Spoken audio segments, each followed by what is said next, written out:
નવસારીના જમાલપુરમાં મોડી રાત્રે હિટ એન્ડ રનની ઘટના સામે આવી છે। સ્કૂટર પર જતી મહિલાઓને ટક્કર મારીને કાર ચાલક ફરાર થઈ ગયો છે।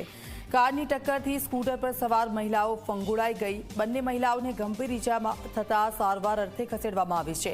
ઘટનાસ્થળ નજીકની દુકાનના સીસીટીવી પણ સામે આવ્યા છે। અકસ્માતની ઘટના સીસીટીવીમાં કેદ થઈ છે। નવસારી ગ્રામ્ય પોલીસે સીસીટીવીના આધારે તપાસ શરૂ કરી છે।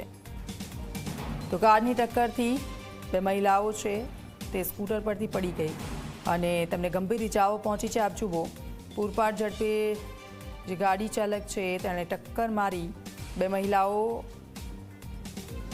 ઘસેડાઈ હતી, તેમને ઈજાઓ પહોંચી, તેમને સારવાર અર્થે લઈ જવામાં આવી છે। સંવાદદાતા ધવલ અમારી સાથે ફોનલાઈન પર જોડાઈ ગયા છે। ધવલ, કોણ હતું આ કાર ચાલક? સીસીટીવી ફૂટેજ સામે આવ્યા છે, કોઈ જાણકારી?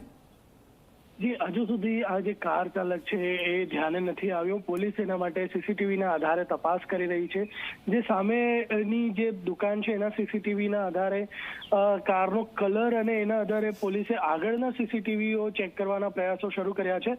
મહત્વની વાત છે કે આ બંને મહિલાઓ જે છે એ ઇટાળવા તરફથી નવસારી તરફ આવી રહી હતી અને એ જ દરમિયાન પાછળથી આ જે સફેદ રંગની જે કાર છે એ કારના ચાલકે અચાનક એમના જોરમાં ટક્કર મારી અને બંને મહિલાઓ ફંગોળાઈ ગઈ હતી। 50 મીટર જેટલી એ ઘસડાઈ પણ છે મહિલાઓ, અને જેના કારણે એમને માથામાં અને શરીરે ઈજાઓ થઈ છે।